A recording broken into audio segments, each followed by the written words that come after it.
Bonjour et bienvenue dans Very Hard.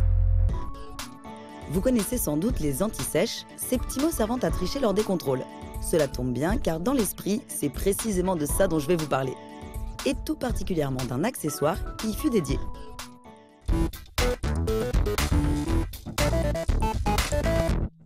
Dattel, une société anglaise fondée en 1980, débuta son activité en vendant des postes radio Citizen Bands.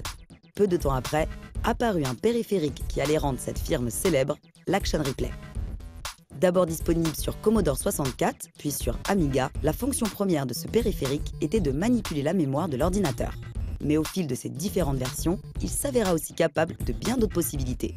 Parmi elles, la copie de disquette, la capture d'écran sous forme d'image et sur impression, ou encore la possibilité de charger plus rapidement les programmes sur disquette. Mais la fonctionnalité la plus prisée des hackers était sans conteste son debugger, permettant d'analyser et de modifier à la volée le code du programme en cours d'exécution.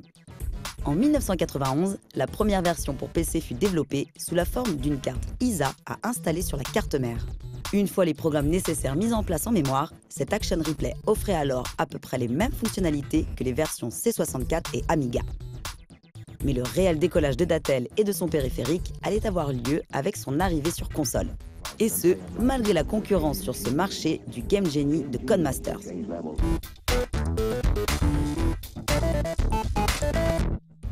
Le fonctionnement du Game Genie était des plus basiques. Par le biais d'un système de code, le programme d'un jeu pouvait ainsi se retrouver modifié. Sur la version NES, il était donc possible d'avoir un Mario invincible sautant au-delà de l'écran ou de rendre carrément le jeu complètement fou. Il est d'ailleurs à noter que les codes de cette version étaient impossibles à désactiver une fois entrés. Codemasters sortit des versions de Game Genie pour Game Gear, Game Boy, Super NES et Mega Drive. Mais son éditeur, Galoob, fut poursuivi en justice par Nintendo en 1991. La firme japonaise arguait alors que ce périphérique enfreignait ses droits. Mais malheureusement pour elle, Galoob remporta le procès et Nintendo dut payer 15 millions de dollars à titre de dommages et intérêts pour la suspension de vente du Game Genie durant toute l'année et demie qu'aura duré ce procès. À première vue, l'Action Replay et le Game Genie semblaient identiques, à une différence près qui allait s'avérer décisive pour le périphérique de Dattel. En pratique, lorsqu'un jeu est lancé, le code est lu à partir de la ROM et la RAM, elle, est employée pour gérer les variables courantes comme le nombre de vies, la position du personnage ou toute autre information nécessaire à l'exécution du jeu. Le Game Genie modifiait donc la ROM à la volée par le biais de ces codes. Ceux-ci indiquaient d'abord l'adresse de la ROM à modifier, la valeur qui en était attendue et la valeur qui allait être écrite. L'Action Replay, au contraire, intervenait sur la RAM du jeu. Un code Action Replay se composait d'une adresse en RAM et de la valeur désirée. Ainsi, à chaque rafraîchissement de l'écran était employée la période du nom de vie blanche, une routine servant à fixer les valeurs en RAM. De cette façon, l'adresse en RAM était toujours à la valeur désirée, même si le jeu tentait de la modifier.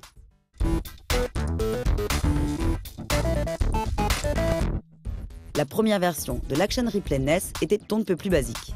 La 8 bits de Nintendo arrivant en fin de vie, Dattel se penchait alors davantage sur les générations suivantes de consoles. Et l'utilisation de la RAM pour les codes permit alors la création du mode Trainer. Derrière ce terme se cachait la fonctionnalité à l'origine de la popularité de l'Action Replay, autrement dit la possibilité de rechercher ses propres codes.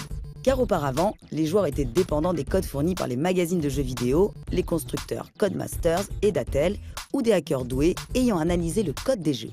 Mais avec ce mode trainer, n'importe qui pouvait alors rechercher des codes sur le menu principal, ce qui allait d'ailleurs conduire Dattel à devenir un véritable expert dans l'analyse des sécurités de console.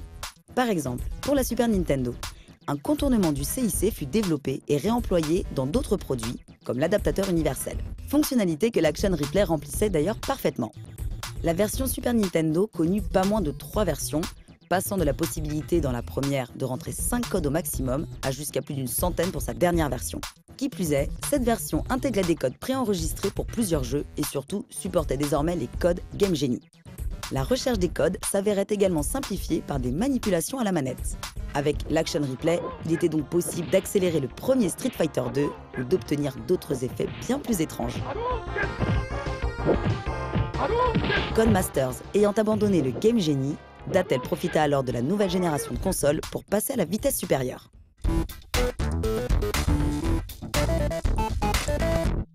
La Saturn, la Nintendo 64 et la PlayStation eurent elles aussi droit à leur Action Replay. Cette fois-ci, une fonctionnalité supplémentaire fit son apparition, la connexion à un ordinateur.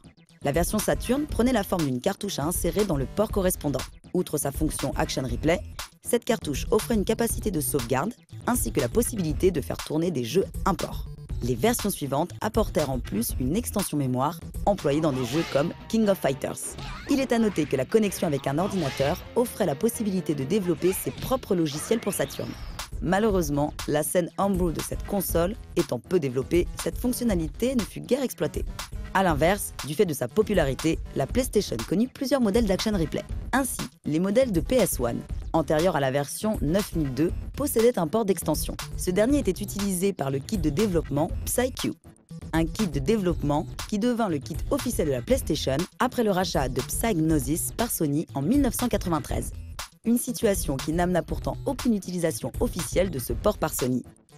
Néanmoins, grâce à lui, il était possible de contrôler le démarrage de la console, ce qui amena naturellement Dattel à l'employer pour son Action Replay. Grâce à une carte appelée PC Comlink, la recherche des codes s'envoyait également simplifiée par le biais d'un programme lancé sur ordinateur.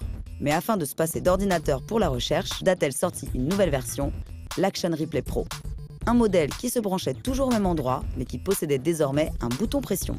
En cours de jeu, un appui sur ce bouton bloquait la partie et ouvrait un menu où il était possible de chercher des codes ou d'éditer la mémoire courante. Il était également possible de brancher directement l'Action Replay Pro sur le port parallèle d'un ordinateur, ce qui rendait donc la carte PC Comlink inutile. L'Action Replay Pro permettait aussi d'émuler jusqu'à 15 memory cards virtuelles, mais malheureusement, celle-ci fut bientôt détournée de son usage premier. L'événement principal arriva avec la sortie de la Netgear OS, une PlayStation permettant de développer ses propres jeux amateurs. Sa principale limitation en était l'impossibilité d'utiliser le lecteur CD-ROM, toute création devant tenir dans les 2 mégaoctets de mémoire. Une situation qui conduisit tout de même à une analyse plus poussée de la PS1.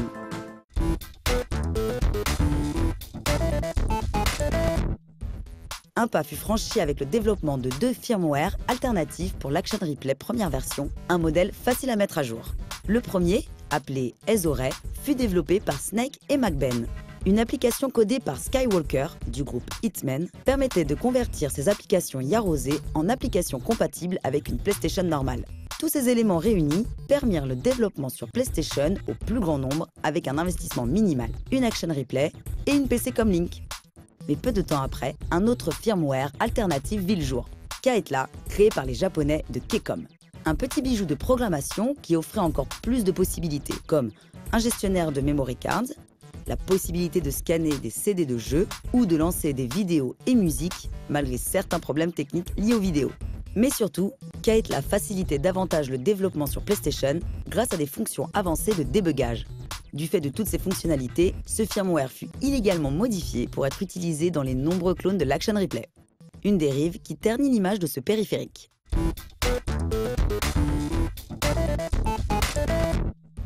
Dans un précédent épisode, nous avions vu la technique dite du swap, pour faire tourner les jeux import et copier. Les copies d'Action Replay rétablirent cette technique, transformant alors ces outils de triche et de développement en outils de piratage. Malgré la disparition du port parallèle, Dattel ayant entre-temps forcé la protection des CD PlayStation, sortit l'Action Replay sous forme de disque de démarrage à utiliser avant le jeu. Le code principal était ainsi patché afin d'activer les codes souhaités pendant le jeu. Mais la PlayStation arrivant alors en fin de vie, cette Action Replay ne connut pas de popularité. Néanmoins, Dattel réemploya cette technique pour la génération suivante de consoles, la Dreamcast, la PlayStation 2 et la GameCube. En revanche, le développement amateur par ces périphériques s'étant majoritairement fait sur PlayStation, ces versions ne remplissaient à nouveau que leur fonction première, celle de tricher. Quant aux consoles portables de Nintendo ayant suivi la Game Boy, la cartouche y était toujours de mise. Les codes, déjà un peu plus évolués sur PlayStation, le devenaient ici encore plus.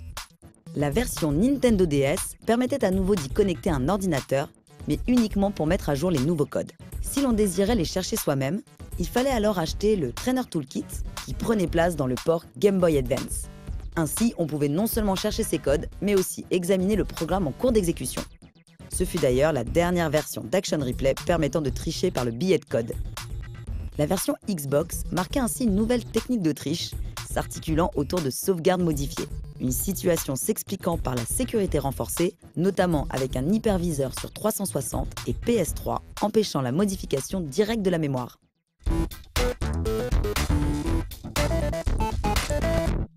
l'Action Replay fut un périphérique souvent décrié. Mais il offrit également bien des possibilités allant au-delà de la simple triche. Le développement amateur, un temps facilité par l'Action Replay, ne s'est d'ailleurs pas arrêté à ces consoles. Mais ça, c'est une autre histoire.